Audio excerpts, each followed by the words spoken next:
and another important aspects is like we mainly dealing with the today's topic in that Streptococcus pyogenes that produces the beta hemolytic colonies on the blood agar. Means when we culture the bacteria on the blood agar, it will produce the beta hemolytic colonies. So you have to remember these three aspects before going to the class. Okay, means at least if somebody asks you what is streptococci, means first thing you have to remember they are the cocci, gram-positive cocci, and they are arranged. They look like cocci has their cocci. They look like they're round and they are arranged in the chains. And also you have to remember they are beta hemolytic. Okay, so that's why they call the group of streptococci we call beta hemolytic streptococcus. So in this beta hemolytic streptococcus, there are many groups. In that group A, group B, group C, group D, etc.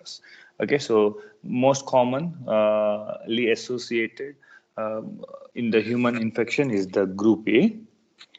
Apart from that group A, you will get many other staphylococcus, group B and C also associated with the human infections, but not as common as group A. Okay, so another important aspect you have to remember regarding the infections. So usually the group A streptococci involved in the pharyngitis or upper respiratory tract infection. Okay, and also they cause the suppurative skin infections. Okay, pus forming skin infection. Hopefully you studied in the first semester, I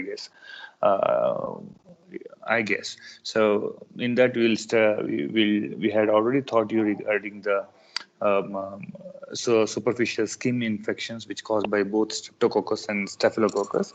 But today's in the today class, I'm like to discuss regarding the upper respiratory tract infection, that is nothing but the pharyngitis caused by the streptococcus. In that, mainly associated species or the group is group A, which is one of the best example is Streptococcus pyogenes. So is it clear till now, or any doubt? If it's not clear, you can ask me. I can repeat it, because this is very basic. Okay, very basic foundation. You have to understand this one. So this is okay. It was audible, or I need to repeat, or what?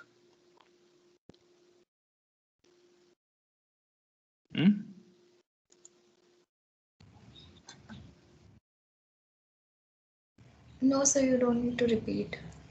Okay, so I have serious doubt that really you guys are listening, or really it is audible, because I had to listen from you guys. Means it takes so long time and it's so hard to tell just one line, but I am keep on talking.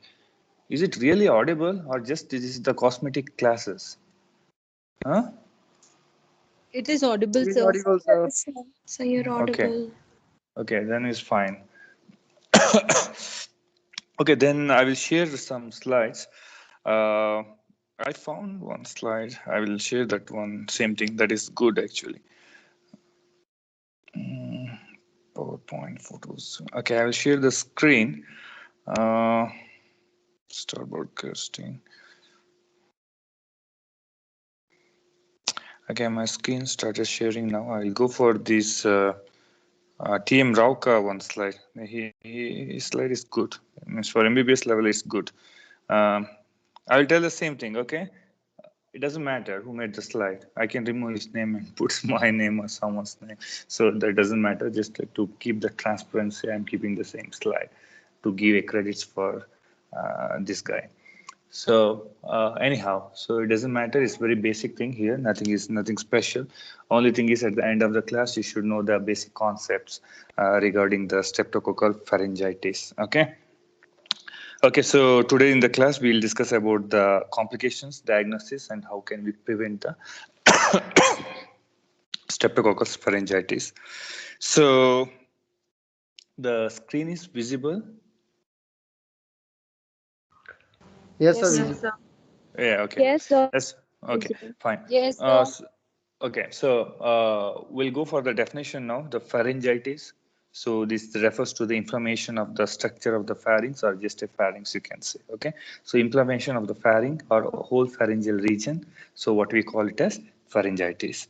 And the tonsillitis also, you know, that is the infection of the or inflammation of the tonsils. Okay, so where the tonsils are most predominantly affected, and also surrounding area of the pharynx also get involved, okay, in the inflammation. So the term pharyngitis, tonsillitis, or sometimes we can use the tonsillopharyngitis or pharyngotonsillitis, anything maybe. Okay, they are interchangeable, and there are the common names what we call, and or in the commonly we call it as the just a sore throat or strep infection we can call in the common names. They are nothing but the pharyngitis, tonsillitis, or tonsillopharyngitis caused by the streptococcus. Okay, and does not imply for etiology means that etiology, see the where whatever the etiology it may be, it depends upon the organ which is infected. Based on that, the terminologies were there, the pharyngitis, tonsillitis, and tonsillopharyngitis. That's what it means. So that's fine. That is regarding the definition, and hope you understand at least the three terms you have to remember, that is the tonsillitis, pharyngitis, and tonsillopharyngitis. And causative organism, just now I was discussing, that is, as you guys told, that is the gram-positive bacteria, gram-positive cocci, which is arranged in the chains. So they are nothing but the Streptococcus pyogenes. So the microscopic appearance and the colony morphology of the Streptococcus pyogenes is visible in your screen. You can see, I can zoom it here. It's not a great picture, but when you see in the really in the microscope from the specimen, you won't appreciate as clear as you see in the textbook with the blue color and clear intact structure of chain-like structures. That much clear won't be visible, but what you see in the screen now, the same thing is visible in your microscope when we collected the sample from the throat or in the pharyngeal region, and when you do the gram stain, we can find the chain-like structures. So I hope you can appreciate these chains. They are nothing but the cocci, chain-like structures. And what else important is, for exam point of view, apart from the theory question, they might ask you the practical questions regarding means they can keep a slide. Okay, they can keep a slide of streptococci, and they might ask you to identify. Okay, so at that time, don't confuse with the streptococci with staphylococcus aureus, because theoretically it's easy to say that one is cluster, another is chain, but practically quite difficult sometimes if you are not very conscious while observing. So make it clear, you should see the chains. Okay, and sometimes chains are coiled together. You can see the middle picture here, middle one, they coil together, they look like a cluster. Okay, so don't confuse it as a cluster and write down or identify as gram positive cocaine clusters. Make it clear, because many students do the same mistakes. They see the coiled chains, they look like structure. That is the preparation. While preparing, it happens. It's not exactly the bacterial structure or the shape. So all these things you have to keep in the mind. And if you see 2-3 slides, then you will come to know. And also Google it. Nowadays, everything is online, so Google it. You will get it how exactly the cocci looks, and how exactly the cocci in the chain and the clusters look in the real picture. Okay, this is how exactly it looks. And I was talking about the beta hemolysis. This is the same thing. When we see in the when we culture this organism, Streptococcus pyogenes, in the blood agar, you can appreciate a very small colonies, very pinpoint colonies with huge clearing zone around the colony, which is transparent zone. That is because of the lysis of the RBC cells which are present in the blood agar. So they say that is nothing but the beta hemolysis, a clear hemolysis, a clear zone, clear transparent zone around the colony. In this picture, what you are seeing, the white color, they are nothing but the beta hemolysis. Okay, that is not the colony. Colony is very pinpoint. It is not visible in this picture. So what you are seeing, the white color round, this is nothing but the hemolysis. Okay, that is the beta hemolysis. Hope you guys know about the types of hemolysis, like alpha hemolytic colony, beta hemolytic colony. Anyone have an idea what is exactly alpha hemolytic, or what is the difference between alpha and beta? So incomplete and complete hemolysis. Yeah, complete and the incomplete or partial you can say. Okay, partial hemolysis will be there in the alpha hemolysis, which will give the some greenish color of discoloration. Which organism? Anyone? Which organism produces alpha hemolytic colonies? Galactaceae. What is that? Which one?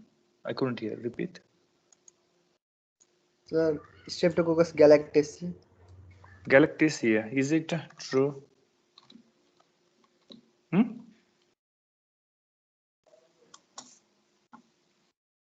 Any better example?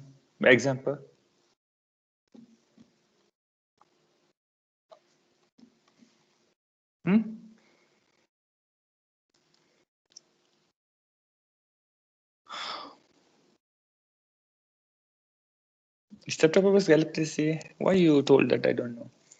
The galactaceae is a group B streptococci. Okay, all the streptococcus which under the group B, group A, group B, and the group C, they're all the beta hemolytic only. They're not alpha. Don't confuse. Okay. So there's another important one. You know that. That's why I'm asking. And that causes very important infection and very common infection, especially in the childhood and in the older people. Streptococcus pneumoniae. Yes, exactly. The Streptococcus pneumoniae. Okay, that is the alpha hemolytic. That is the best example. Okay, Agalactiae don't give. Agalactiae is just group B. That won't cause the pharyngitis, but that is the same. Is you can say the brother of what we are talking today. Streptococcus pyogenes is brother. That's all. So, but what you guys do is like.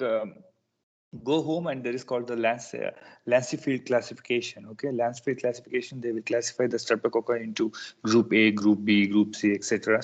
So you can go through that, so you will get some basic idea about classification of streptococci, because now the your syllabus is like integrated system, so we usually don't teach much about the bacteria. Instead we are going more about the clinical case type of presentation. So we almost skip this classification and all. It is very basic. Actually, it is needed.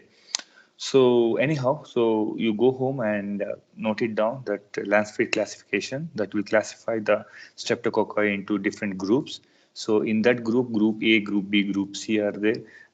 Group D will usually enterococci will come, whatever. It is not the beta hemolytic, but A, B, C are all three are the beta hemolytic, and we are more interested today and most commonly associated with the human infection, that is the group A. And group A example is the Streptococcus pyogenes, what I am discussing today. So apart from the pharyngitis, the Streptococcus pyogenes will cause us a lot of infections. It is very common, both superficial, deep, and the toxin mediated, and even the immunological mediated infections.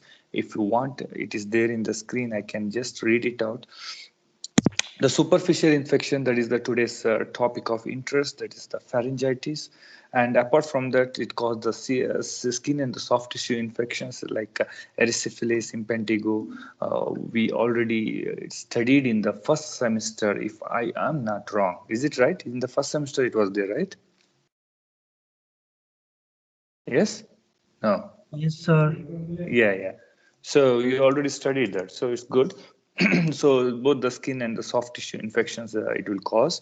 Apart from that, it even causes the vaginitis and the postpartum infections mainly. That's why there is high vaginal swab. We collect and we'll screen for the group B streptococcus.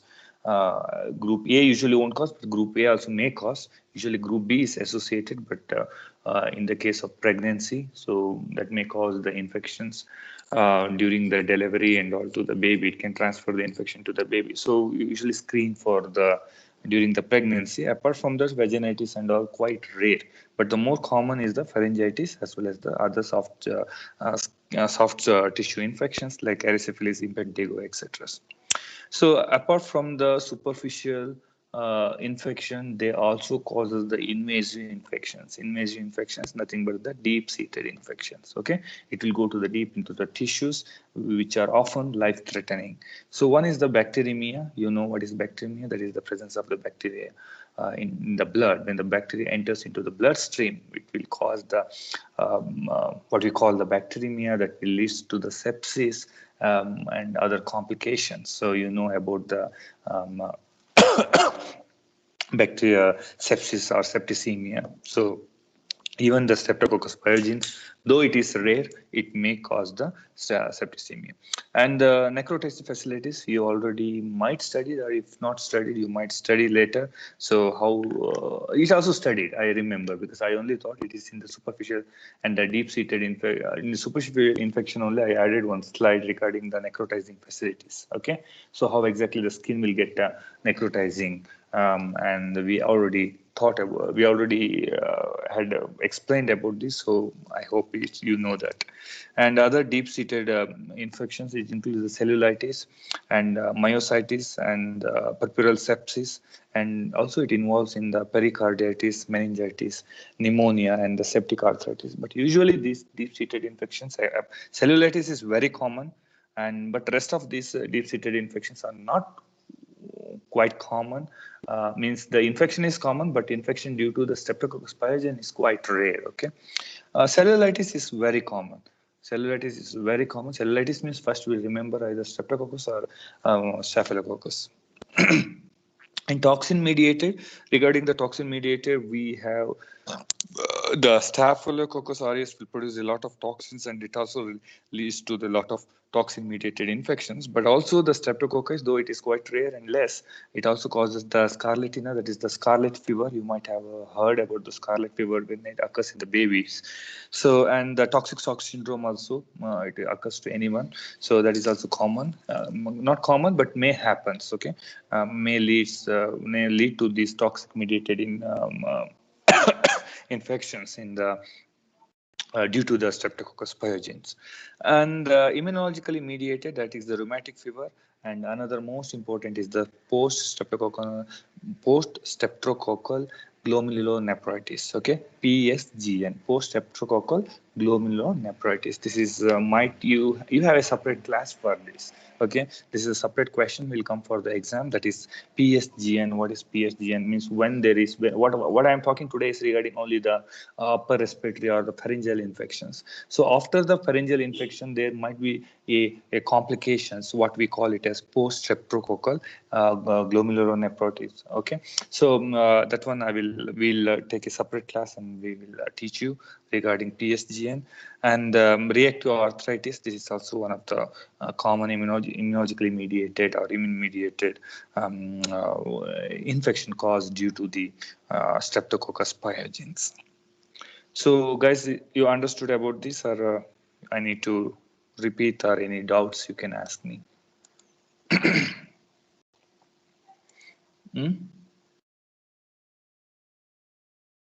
No doubt, sir. Okay. So group of the streptococcal infections, overall disease burden, it is represented in this graph. And every year, nearly 1.8 million new cases of serious infections. And for sure, that is not in the world. It is maybe in the United States, this data. And at least 5 lakh deaths will be there, mainly in the young neonates and the young children when there is not properly treated. And nearly 110 million cases of soft tissue infections. That's very common. I told you, soft tissue is very common. And 610 million cases of pharyngitis will commonly associated. I'm not sure from where this data is. We can see.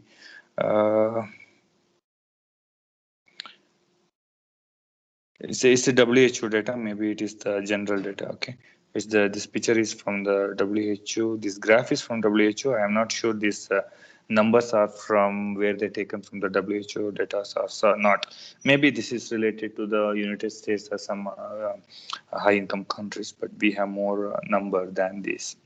So okay, and go for the definition.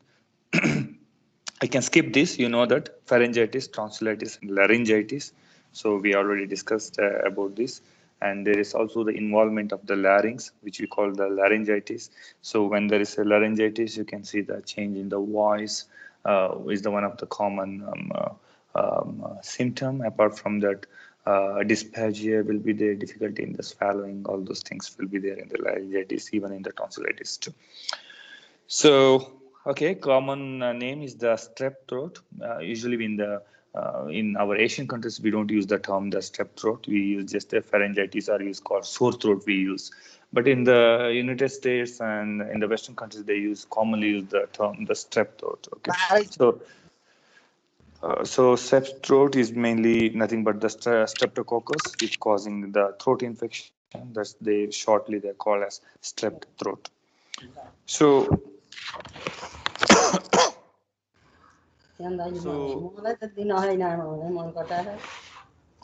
throat is caused by group A streptococcus, and it is most commonly bacterial infection of the throat, and it causes the streptococcal pharyngitis, streptococcal tonsillitis we can call, or in the just a common name as streptococcal sore throat.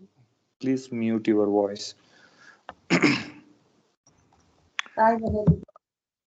And type of pharyngitis caused by the group A streptococcus infections are all these things what I noted down till now, and it usually affects the pharynx, including the tonsils and possibly the larynx. All the time larynx won't be involved. The pharynx and the tonsils are quite common, and you guys also experienced many times in your lifetime, right? So how gradually, how exactly it starts, and how much it aggravates, etc.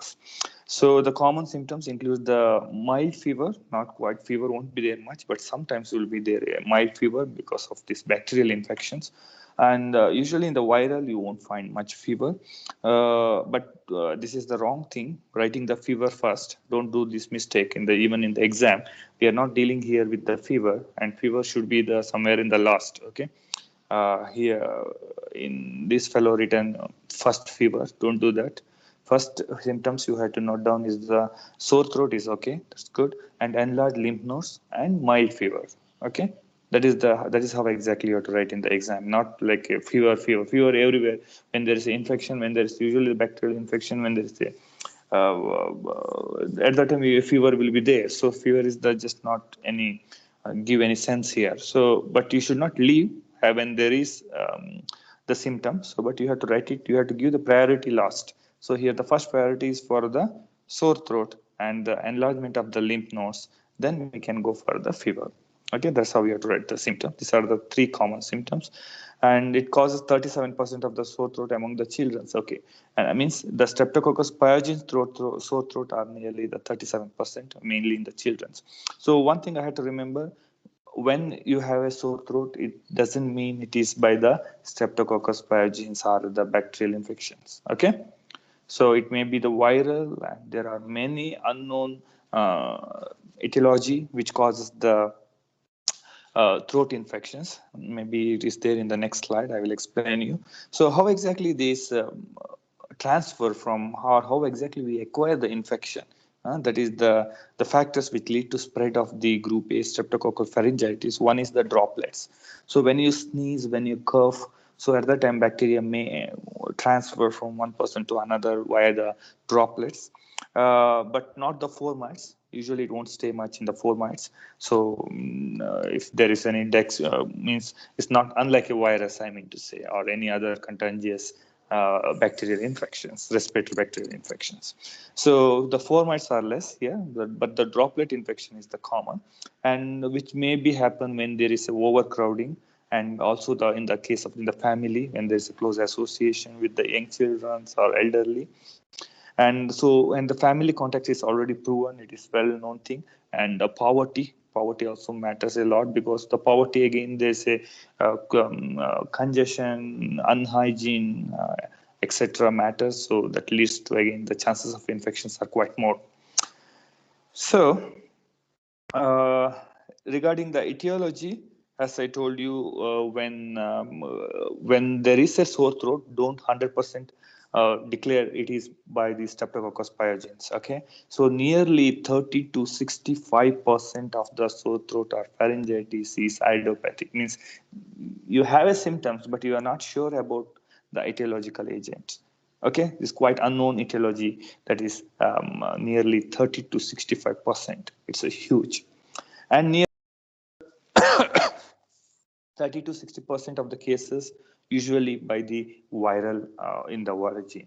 Okay, so virus infections are so common, viral sore throats are so common, and you have to keep in that mind. And nearly only 5 to 10% of the infections are the bacterial. Okay, in this bacterial, 99% are belong to Streptococcus pyogenes only. So you have to remember bacterial is only 5 to 10%. I stress this point again because you have to keep the in your mind, not only for the your second year MBBS, it is for your clinical practice and all this basic knowledge you have to know. Sorry.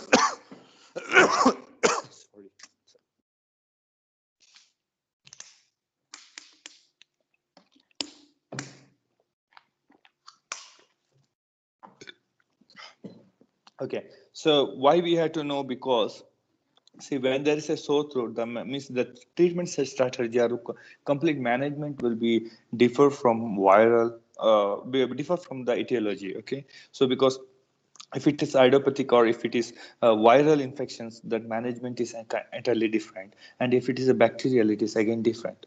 So what happens when we are not sure, when you are not clinically diagnosed, or when you have a lack of knowledge regarding the percentages of infections happens, you consider every sore throat as a bacterial, and you started treating with the antibiotics, which leads to the other devastating conditions like developing the antibiotic resistance, etc. And also, or else sometimes if you don't have knowledge, you will consider everything is a viral and you skip the treatment for the bacteria, mainly the Streptococcus pyogenes. Then it leads to the complications, as I told you, the PSGN, post streptococcal glomerulonephritis, and many other infections, many other complications. So the basic knowledge should have been there. So every time when there is a sore throat, it doesn't mean they are the strep, or they are not the viral, or they are not unknown. So you have to have a clinical decision should be important. The clinical decisions only you can take with the some basic knowledge. What we are discussing today, this basic knowledge should be there. Apart from that, you have to use your skills and experience and you have to do the clinical decision. Then you can go on later for the confirmation, you can go for the laboratory and start the treatment. Okay, so remember this thing. And out of these 5 to 10% of bacterial pharyngitis, the group A streptococcus play an important role. More than 98% of the infections are by group A streptococci, and 15 to 36% in those are the pediatric, means it is most commonly affects the pediatric population, and adults nearly 5 to 10%. Okay, and so this is called the disease of children. Usually that doesn't mean only for the children, but most common in the children. So the progress of the events in the group A streptococcal infection, I will finish in another 10 minutes maximum.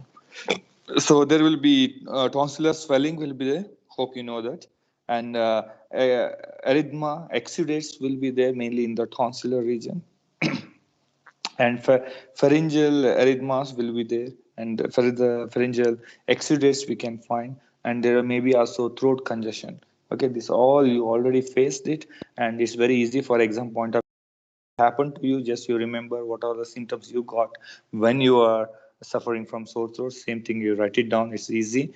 And enlargement and tender anterior cervical lymph nodes. So it is so common, you can see how to palp and see the tendered lymph node that you might done yourself. So that is also one of the common enlargement of the lymph nodes. So these are the things you had to write it down in the exam. And apart from them, some non-specific like headache, okay, dysphagia, vomiting, abdominal pain, limb pain, etc. Some non-specific symptoms may come. And also palatal petechia, that is the nothing but in the palate, there will be the red patches. You can see what we call the palatal petechia, small red patches you can see in the palate. So that is also one of the symptoms, but it's not very common and not every time. But what is there in the left side, these are all the very common symptoms, and we can find in most of the patients. So in this slide, you can you have a deep we have a detailed clinical symptoms we explained. I can just read it out quick. The temperature more than 38 degrees Celsius, sudden onset sudden onset, yes, sudden onset in the sense sometimes the infection takes slightly. You will come to know, oh, I may get infection like that. I may get sore throat. Like that, it won't be there. Quite immediately, it will start without knowingly, very shortly, within 24 hours of time. Corazia will be there, diarrhea and macular rashes, etc., etc. You guys, I guess you better skip this because you'll confuse with so many other things and you will mess it. So better you go for the symptoms what I told you in this previous slide regarding the tonsillar swelling and pharyngeal erythema, lymphadenopathy, etc. This enough. Okay, don't go for the detailed symptom. That is, you can study in the PG level at the time, because you should know for the differential diagnosis and all. So that is regarding the Streptococcus infection and etiology and epidemiology as well as the symptoms. Okay, so now at the end we'll go for the diagnosis. So diagnosis, we can do the clinical diagnosis. I told you at the beginning the clinical diagnosis is very, very important, mainly in this type of infections. You had to clinically, you had to rule out, or you have to differentiate between the viral or bacterial, because don't think just everything is viral or everything is bacterial, so that leads to the complications. So be a better doctor, that you have a basic knowledge to have a clinical diagnosis. Okay, so that much you have to be thorough by the end of your course. And it depends on the clinical signs and the symptoms and how we have to do the clinical diagnosis. As I told you, it depends on the clinical signs, symptoms, and the history of the patient. And clinical signs and symptoms already explained, so you have to know. And also, you take it as a homework and try to find it out. What are the some key features or the key symptoms or the key presentation where we can clinically differentiate between the viral as well as the bacterial pharyngitis. Can you guys do this work? You understand the question? The question is like how exactly you can differentiate, or any key clinical feature or clinical presentation where we can differentiate the viral as well as bacterial pharyngitis. So can you do this? Can you note it down something? Can you find it out?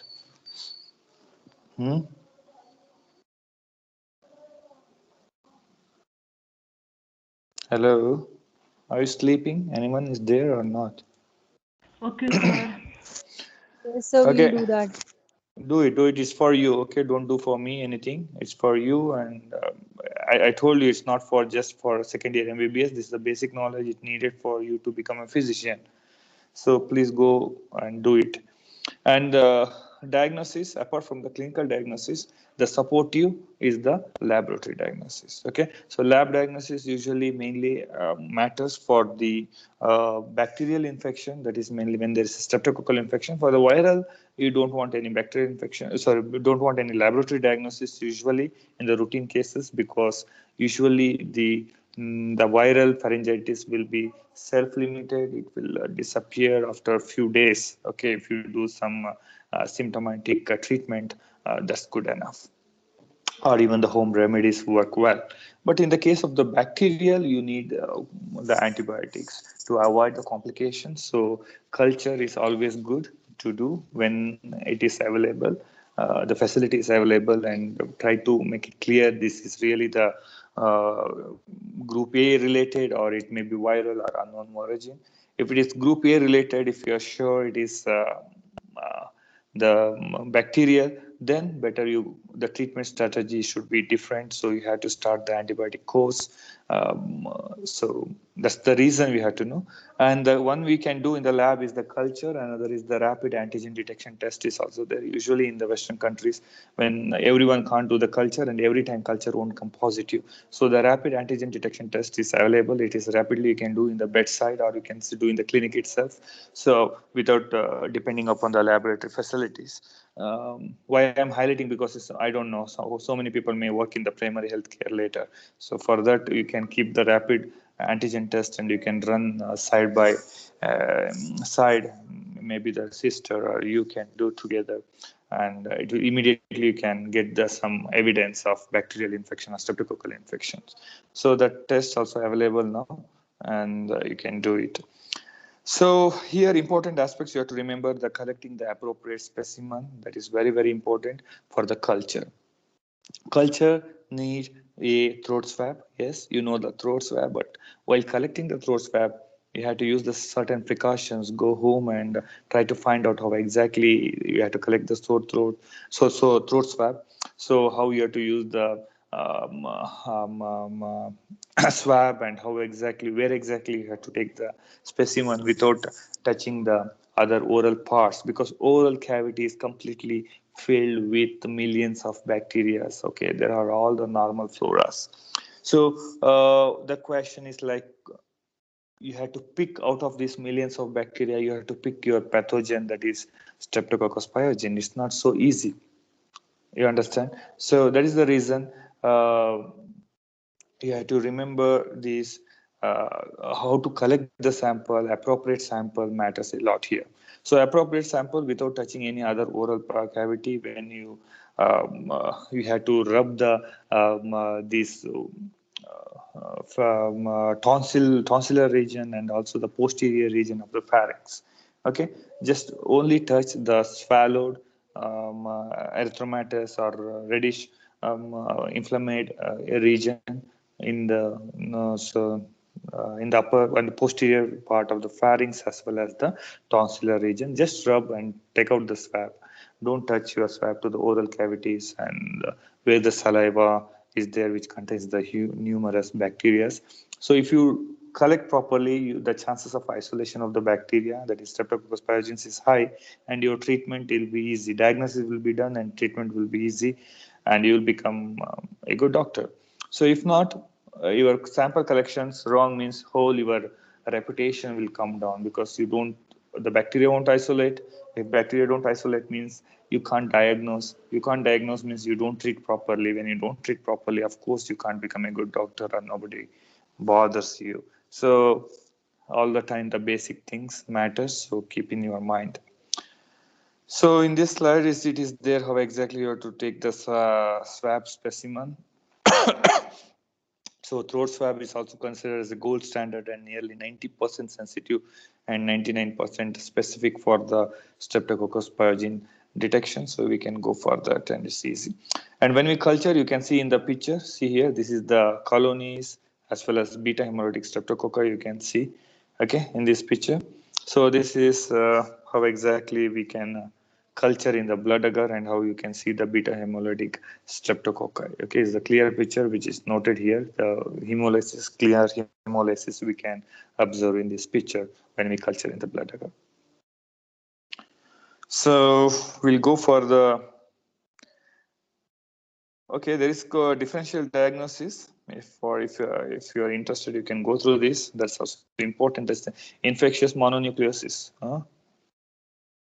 What is that? What is the etiology for infectious mononucleosis? Anyone?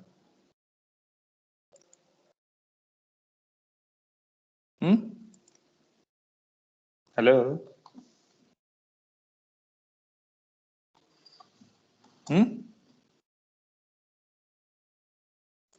Etiology for infectious mononucleosis? It's virus, bacterial infection. Quick, guys, come on. There's no time. I'm done. Virus. Which virus? Anything? Epstein-Barr virus. Yeah, Epstein-Barr virus. Okay. So because there also symptoms are quite similar, but though you can clinically suspect, but no, most of the symptoms are quite similar. So you might quite confused. So you should know the different differential diagnosis techniques.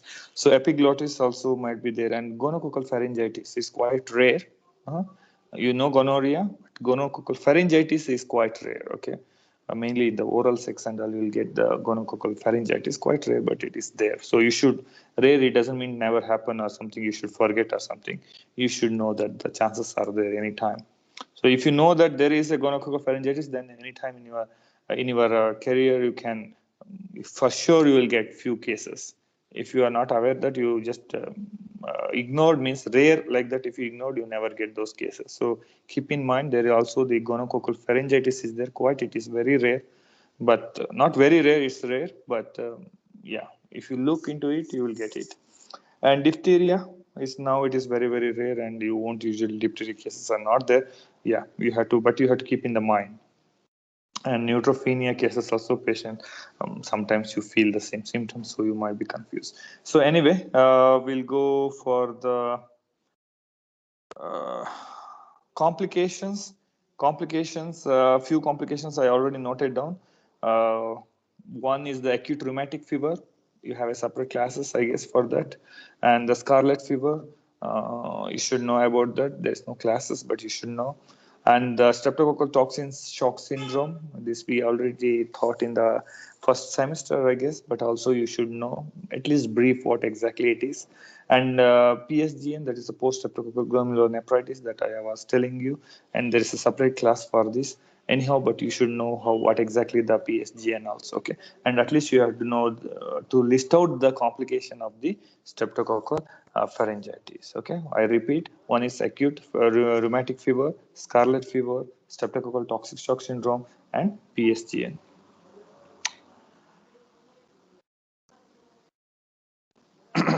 And another is PANDAS, that is PANDAS is there.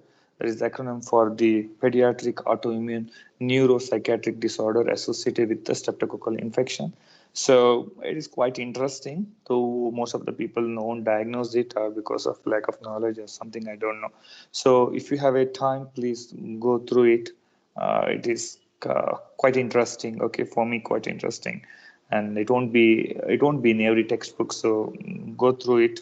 Who knows, somebody may ask you in Viva or somewhere. So these are all the glomerular apparatus, etc. So what we already we'll discuss, I told you, in the next coming classes regarding the separate topics are there. At that time, we'll discuss regarding the PSG and etc. For today classes, just you remember what are the list of the complications, that's all. So management, that is one, mainly the treatment. Usually the streptococcus pyogenes are quite sensitive to most of the antibiotics. So usually the treatment of penicillin is good enough. But some nowadays the penicillin resistance is there, so you can go for the erythromycin. Okay, or else when there's a penicillin allergy, at that time you can go for the erythromycin for a week or 10 days treatment. So, and eradication is like, you have to be cut the transmission, and you have to diagnose in time, and you have to treat in time. That is all those things. And poverty or whatever, the unhygiene, crowd, etc., and using the mask, etc., should be followed, so we can save it. Okay guys, that's all regarding today's class, and if you have any doubt, please ask me. I am happy to answer.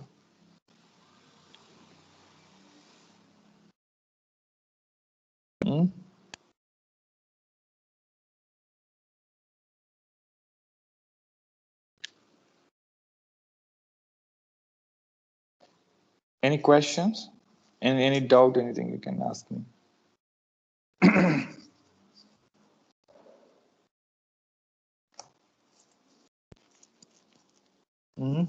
You are there?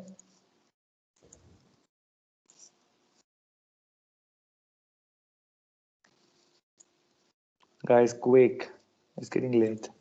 No questions, sir. No questions, Okay. sir. Okay, if you understood, that's good. If you don't understand, if you have any doubt, anything, please drop.